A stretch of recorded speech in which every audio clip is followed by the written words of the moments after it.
창세기 42장 9절에서 17절까지 말씀 묵상하겠습니다. 42장 9절에서 17절까지 말씀 읽겠습니다. 요셉이 그들에게 대하여 꾼 꿈을 생각하고 그들에게 이르되 너희는 정탐꾼들이라 이 나라의 틈을 엿보려고 왔느니라. 그들이 그에게 이르되 내 주여 아니니이다. 당신의 종들은 곡물을 사러 왔나이다. 우리는 다 한 사람의 아들들로서 확실한 자들이니 당신의 종들은 정탐꾼이 아니니이다. 요셉이 그들에게 이르되 아니라 너희가 이 나라의 틈을 엿보러 왔느니라. 그들이 이르되 당신의 종 우리들은 12 형제로서 가나안 땅 한 사람의 아들들이라. 막내 아들은 오늘 아버지와 함께 있고 또 하나는 없어졌나이다. 요셉이 그들에게 이르되 내가 너희에게 이르기를 너희는 정탐꾼들이라 한 말이 이것이니라. 너희는 이같이 하여 너희 진실함을 증명할 것이라. 바로의 생명으로 맹세하노니 너희 막내 아우가 여기 오지 아니하면 너희가 여기서 나가지 못하리라. 너희 중 하나를 보내어 너희 아우를 데려오게 하고 너희는 갇혀 있으라. 내가 너희 말을 시험하여 너희 중에 진실이 있는지를 보리라. 바로의 생명으로 맹세하노니 그리하지 아니하면 너희는 과연 정탐꾼이니라 하고 그들을 다 함께 3일을 가두었더라. 아멘. 진실한 형제 사랑에 대한 시험.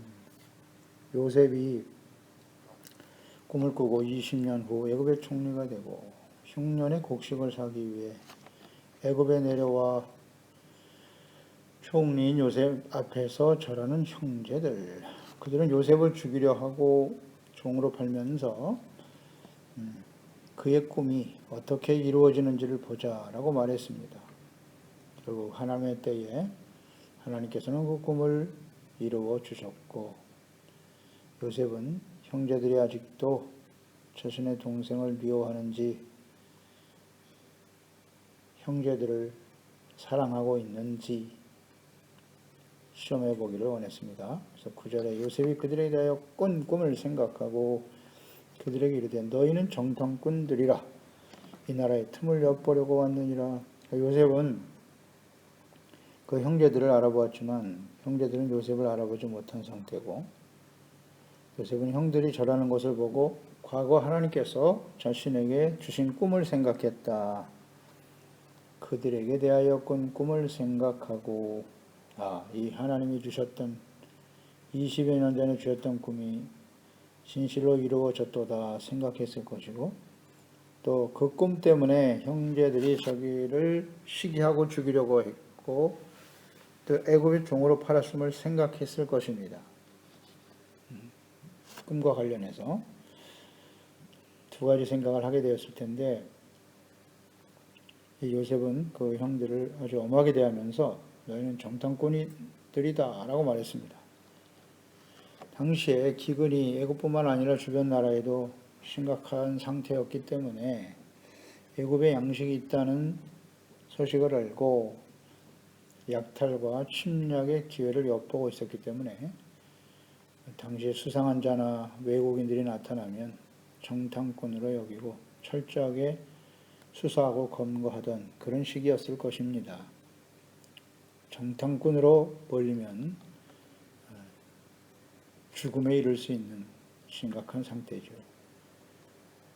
형제들을 정탐꾼이라고 한 것은 꼭 그들의 생명을 위협하는 그런 일이었습니다. 애굽의 절대 권력자인 총리가 그들을 정탐꾼이다라고 확정하면 즉시 사형에 처하게 되는 것입니다. 그 누구도 돌이킬 수 없습니다. 애굽의 총리인 요셉이 정탐꾼이다 라고 확정해버리면 돌이킬 수 있는 사람은 아무도 없는 것이죠. 10절 11절에 그들이 그에게 이르되 내 주여 아니니이다. 당신의 종들은 곡물을 사러 왔나이다. 우리는 다 한 사람의 아들들로서 확실한 사람들이에요. 당신의 종들은 정탐꾼이 아닙니다. 이 형제들은 자신들을 정탐꾼이라고 하는 요셉의 말에 네가 우리의 왕이 되겠느냐며 조롱했던 이 형제들이 요셉을 종으로 팔아버렸더니 형제들이 요셉에게 주여라고 고백하고 있죠.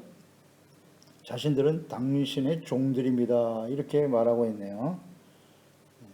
요셉의 꿈을 조롱하면서 네가 우리의 왕이 되겠느냐 그랬던 형들이 이제 요셉 앞에 주여 우리는 종입니다. 이렇게 말하고 있어요. 그리고 자신들이 정탐꾼이 아님을 입증하기 위해서 가족들의 이야기를 꺼내게 됩니다. 우리는 다 한 사람의 아들들입니다. 확실한 자들이니 그래서 이 확실한 자라고 하는 말은 히브리의 케님인데요. 케님. 자신들이 정직한 자다, 진실한 자들이다 그런 의미를 가졌어요. 자신들은 정직하고 진실한 사람들입니다. 라는 고백인데 총리인 요셉에게 자신들이 진실하고 정직한 자들임을 호소하고 있는데요. 그래서 13절에 말하기를 그들이 이르되 당신의 종 우리들은 계속 자신들을 종이라고 고백하네요. 12형제로서 가나안 땅 한 사람의 아들들이라 막내 아들은 오늘 아버지와 함께 있고 또 하나는 없어졌나이다. 12형제다. 그 중 하나는 없어졌다. 막내는 아버지와 함께 있다는 고백. 그러니까 요셉이 없어졌다라고 표현을 했는데 애굽의 총리 앞에서 굳이 12명의 아들이 있었다는 이야기를 할 필요가 없었을 텐데요. 그냥 11명입니다. 그렇게 말할 수도 있었을 텐데 그들은 정말 정직하게 12명이라고 말했고 한 명은 없어졌다. 이런 표현을 썼네요. 그러니까 진실과 정직을 보이기 위해서 거짓 없이 말했을 것으로 보여집니다. 그러니까 애굽의 총리 앞에서 말하는 것이기 때문에 거기서 만약에 거짓이 드러나면 즉시 죽음에 처할 수밖에 없는 상황이었을 텐데 그러니 거짓을 말하기가 어려웠을 것이다. 진실을 말할 수밖에 없었을 것이다. 그렇게 보입니다. 없어졌다. 하나는 없어졌다. 정확한 표현이긴 하죠. 자신들이 종으로 팔아버렸으니까. 그 없어진 요셉이 지금 총리가 되어 자신들 앞에 서 있다는 것을 전혀 상상도 못했겠지요. 14절 15절에 이에 대해 요셉은 막내 베냐민을 데려올 것을 명합니다. 그들의 정직과 진실을 증명하기 위해서, 즉 너희들이 정탐꾼이 아니라는 사실을 증명하기 위해서는 너희들이 말한 것처럼 내 형제들이 정말 있는지 진실한지를 내가 확인해 보겠다. 그러면서 내 고향으로 돌아가서 동생 베냐민을 데리고 와라 그랬어요.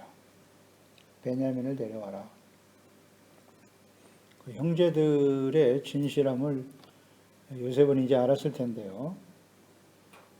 베냐민을 데려오라고 요청한 이유는 먼저는 동생 베냐민을 보고 싶은 간절한 마음이 있었을 것이고 또 하나는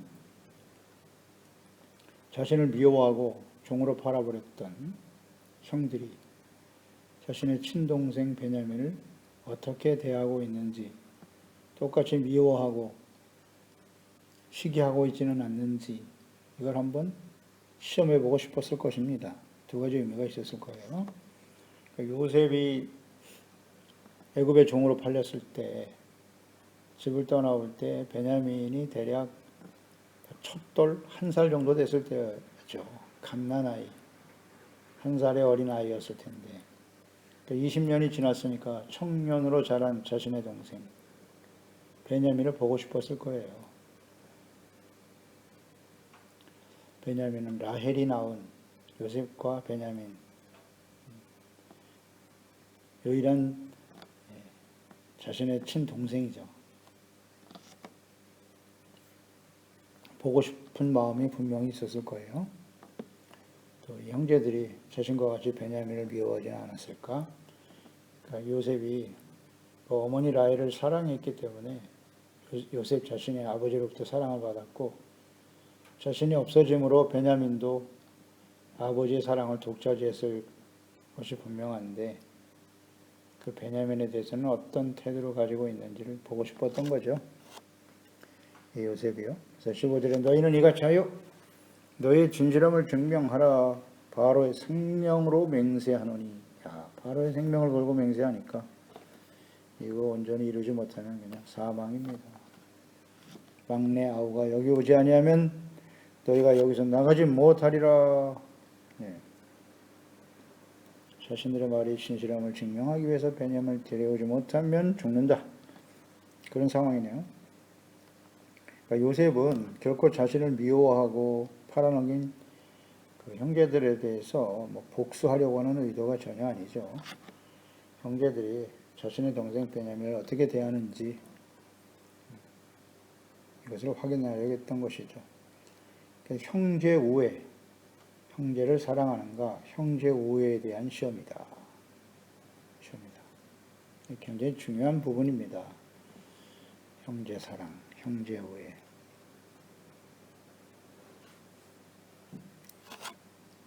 복수하려고 했다면 뭐 즉시 처형할 수도 있었겠지요. 그런 생각이 아니었죠. 16, 17절에 보면 너희 중 하나를 보내어 너희 아우를 데려오게 하라. 너희는 갇혀 있으라. 감옥에 넣었습니다. 내가 너희 말을 시험한다. 테스트하겠다는 거예요. 너희 중에 진실이 있는지를 보리라. 진실에 대한 시험, 그리고 형제 우애와 사랑에 대한 시험. 다시 한번 바로의 생명으로 명하노니 아주 엄하게 말하는 겁니다. 그리하지 아니하면 너희는 과연 정탐꾼이다. 그러면 죽는다는 거예요. 그래서 그들을 다 함께 3일을 가두었다. 너희 중에 한 사람만 보내서 아우를 데리고 오라는 거예요. 너희는 나머지는 이곳에 감옥에 있고 한 사람이 가서 아우를 데려오너라. 그리고 3일 동안 그들을 다 함께 감옥에 두었다. 그러니까 내가 너희의 말을 시험하여 너희 중에 진실이 있는지를 보리라. 그러니까 너희 말이 정직한지 진실한지 형제 베냐민을 사랑하는지를 시험하겠다는 의도죠. 그러니까 이 요셉의 형들, 그 10명의 형들은 그 명을 어기면 모두 죽을 수밖에 없는 절체절명의 위기가 찾아온 거예요. 엄청난 위기죠. 죽을 수밖에 없어요. 총리가 정탐꾼이라고 판정해버리면 다 죽는 겁니다. 엄청난 위기가 찾아온 것이죠. 그러니까 요셉은 감옥에 3일 동안을 가두고 형제들이 어떻게 반응하는지를 살펴보기를 원했을 거예요. 죽을 수밖에 없는 위기를 만난 형제들. 감옥에서 자신들의 잘못을 깨닫고 돌이키는 기회가 되도록 하기 위해서 이게 목적이었을 거예요. 그러니까 요셉은 자신도 종으로 팔려와서 고생하면서 감옥에서도 3년 동안을 갇혀 있었거든요. 그러니까 형제들이 위기와 고난, 시련 앞에서 자신들이 말한 대로 진실하고 정직하게 자신들의 잘못을 깨닫고 돌이킬 수 있을지, 돌이킬 수 있는 기회를 준 것이다. 그 감옥에서 얼마나 두려웠겠습니까? 절대 권력자로부터 정탐꾼으로 판정을 받고 옥에 갇혔으니 두려웠을 거예요. 그런 시련과 고난을 당함으로써 그들의 진실함을, 자신들의 그 잘못을 솔직하게 돌이킬 수 있는 기회가 되더라. 그래서 그들은 감옥에 있으면서 이런 위기가, 죽을 위기가 찾아왔을 때 과거 자신들의 잘못을 떠올렸단 말이죠. 21절에서 우리가 보게 될 텐데, 42장 21절에 그들이 서로 말하되 우리가 아우의 일로 말미암아 범죄하였도다. 그가 우리에게 애걸할 때에 그 마음의 괴로움을 보고도 듣지 아니하였으므로 이 괴로움이 우리에게 임하는도다. 이런 고백을 하죠. 그러니까 그들이 감옥에서 죽음의 위기와 시련을 맞이하게 된 일, 3일 동안 감옥에 두게 한 일, 그 형제들에게는 자신들의 죄를 돌이킬 수 있는 기회가 된 것이 분명합니다. 그러니까 요셉이 이 모든 것을 다 살폈겠죠. 살피고 그들의 감옥에 있는 동안 어떤 말과 행동을 하는지를 지켜보았을 텐데, 그들은 위기와 시련 앞에서 범죄하였도다. 아우의 일로 말미암아 우리가 범죄했다고. 과거 그 요셉을 시기 질투하여 죽이려고 했고 애굽의 종으로 팔아 넘긴 일로 인해서 지금 우리가 이런 고통, 괴로움을 당하고 있다. 그래서 위기와 시련은 죄와 허물을 깨닫고 돌이킬 수 있는 기회가 된다는 것입니다. 그것은 아주 분명한 지혜죠. 변함없는 진리. 시 119편 71절에 고난당한 것이 내게 유익이라 이로 말미암아 내가 주의 율례들을 배우게 되었나이다. 율례를 배우게 되었다. 주님의 율례. 율례란 무엇입니까? 율법의 핵심은 하나님 사랑, 이웃 사랑이죠. 하나님 사랑, 이웃 사랑을 고난을 통해서 깨닫게 되었다. 그래서 이 형제들도 지금 이 시련과 고난을 만나면서 죽음의 위기 앞에서 과거 형제인 요셉을 미워하고 죽이려고 했던 일로 인해서 우리에게 어려움이 다가왔다. 형제 우애와 사랑에 대해 사랑을 실천하지 못한 죄에 대한 깨달음이 있었다는 거죠. 고난을 통해서 죄의 율례를 배웠다. 잘 생각해야 합니다. 하나님께서 율법을 통해서 십계명, 율법서, 출애굽기, 레위기,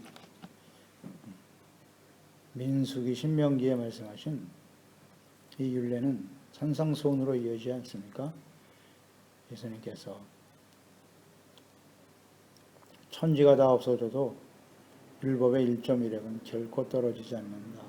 하나님의 뜻은 변하지 않는다는 거예요. 율법의 핵심은 무엇이다? 하나님 사랑, 이웃 사랑. 이것을 온전히 실천하는 의의 삶, 그리고 죄를 깨닫고 돌이켜 용서받는 의의 삶을 지켜가고 거룩한 삶을 지켜라. 그 중에 이웃 사랑, 하나님 사랑은 뭐 너무나 당연한 일이죠.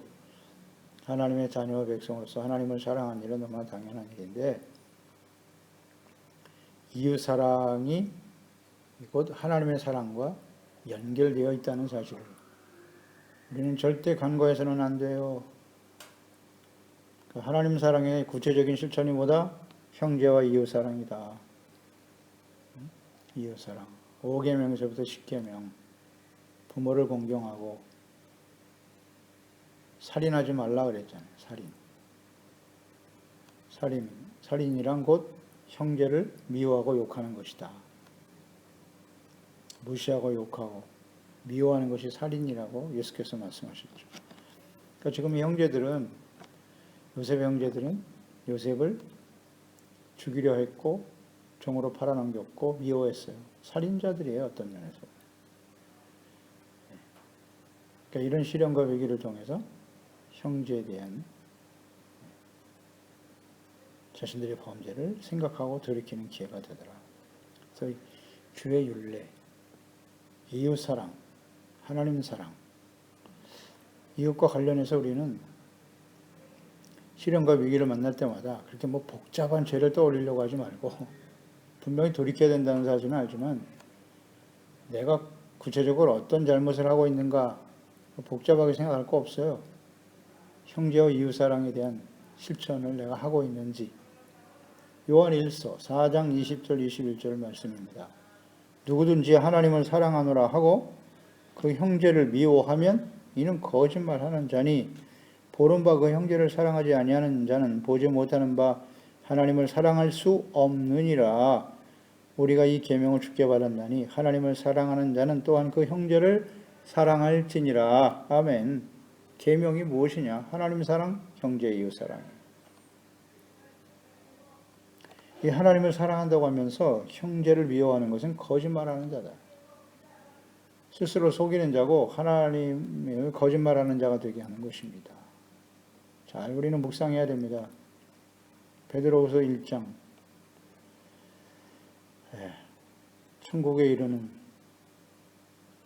8가지 계단, 믿음, 덕, 지식, 인내, 경건, 형제, 우애, 사랑, 형제, 우애, 사랑입니다. 이걸 더할 때 우리는 하나님의 나라에 넉넉히 들어감을 얻게 된다고.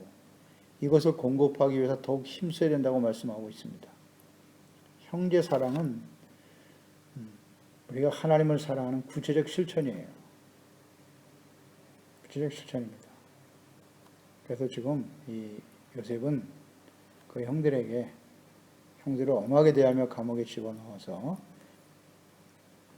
그들이 형제 베냐민을 진실로 사랑하고 있는지를 지금 테스트하고 있는 것입니다. 마찬가지입니다. 하나님께서 예수 그리스도 안에서 구원받은 우리들, 하나님의 사랑을 받은 자들 아니겠습니까? 우리의 삶의 현장에 만나는 사람들이 있습니다.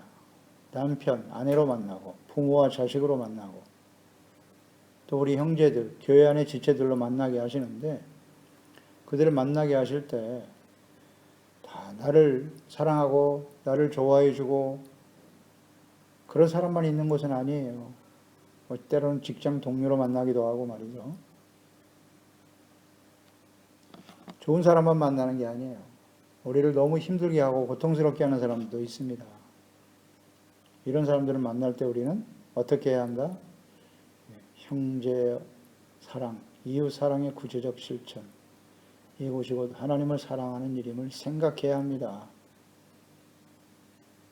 예수님께서 새 계명을 우리에게 주셨지 않습니까? 요한복음 13장 34절 내가 너희를 사랑한 것 같이 너희도 서로 사랑하라. 간단합니다. 하나님의 명령은. 율례는 복잡하지 않아요. 서로 사랑하라. 이걸 실천해야 하는 거예요. 나에게 잘해주는 사람만 그것은 이방인들도 다 하는 것이라 그랬어요. 나를 사랑하는 자를 사랑하는 것은 이방인들도 한다. 원수를 사랑하라. 원수 같은 이웃도 사랑하라고 하지 않습니까? 이거 쉽지 않습니다. 하나님의 말씀을 생각해야지 어떻게 하겠습니까? 거기에 순종해야죠. 사랑은 오래 참아주는 겁니다. 희망을 버리지 말고 모든 것을 참고 믿고 바라며 견디는 게 사랑이라고 했으니까 모든 걸 하나님께 맡기고 우리가 해야 할 일은 정죄와 비판이 아니라 불쌍히 여기는 겁니다. 불쌍히 아니고 사랑을 실천해 가는 일이 매우 중요하다. 이를 위해서 하나님께서는 우리를 끊임없이 부르헤바 하고 계신다. 요셉이 그 형제들을 부르헤바 하고 있는 것처럼 오늘 말씀을 통해 깨닫게 되네요. 그래서 위기와 시련을 만났을 때 우리는 복잡하게 생각할 거 없어요. 주님이 나를 사랑한 것처럼 나도 우리 사랑하는 가족과 형제와 이웃들을 사랑하고 있는가 점검해보고 그렇지 못하다면 빨리 돌이켜야죠. 돌이켜서 형제 우애와 사랑이 우리의 심령 속에 부어질 수 있도록 기도하고 성령의 도우심을 구함으로써 하나님의 의를 이루어가는 우리 모든 지체와 가족들이 되어야 할 것입니다. 기도하겠습니다. 하나님 아버지, 요셉을 묵상하면서 그 형제들이 요셉 앞에 와서 절을 하는 일, 하나님이 20여 년 전에 요셉에게 주셨던 꿈이 또 형제들에게 선포하고 증거했던 꿈이 실현되었네요. 하나님은 그 말씀하시고 계획하신 바를 반드시 이루시는 신실하신 하나님이십니다. 그 형제들을 만난 요셉은 형제들을 미워하거나 복수하려고 하는 생각이 전혀 없었습니다. 다만 그 형들이 아직도 다른 형제인 자기 동생인 베냐민을 미워하고 있지는 않는지 진실한 마음으로 사랑하고 있는지를 시험해 보고 있습니다. 이것은 하나님의 마음과 같을 거예요. 예수님께서 또 그 이전에 하나님께서 계명과 율례를 주시면서 우리를 향한 하나님의 마음과 뜻이 어떠한지를 잘 보여주셨어요. 하나님 사랑, 이웃 사랑. 내가 너희를 사랑한 것 같이 너희도 서로 사랑하라. 그렇습니다. 우리가 해야 할 일은 서로 사랑하는 일이에요. 이것을 실천할 때 사람들이 우리를 주님의 제자로 인정할 것이라 하셨습니다. 이 형제 사랑을, 이웃 사랑을 우리가 잘 실천하고 있는지 다시 한번 우리 자신을 점검해보고 우리에게 다가와 있는 시련과 고난, 위기들이 우리에게 어떤 의미를 가지는가를 생각해 봅니다. 진실한 마음으로 서로 사랑할 수 있도록 주의 성령님께서 우리 마음속에 사랑을 부어주시고 또 지금까지 형제와 이웃을 사랑하지 못하고 때로는 정죄하고 비난하며 살아왔던 죄와 허물을 주님께 고백합니다. 예수 그리스도의 보혈로 깨끗하게 씻어주시고 사랑을 부어주사 이 주님의 사랑으로 사랑하며 실천해 갈 수 있는 저희들이 되게 하소서. 예수님의 이름으로 기도드리옵나이다.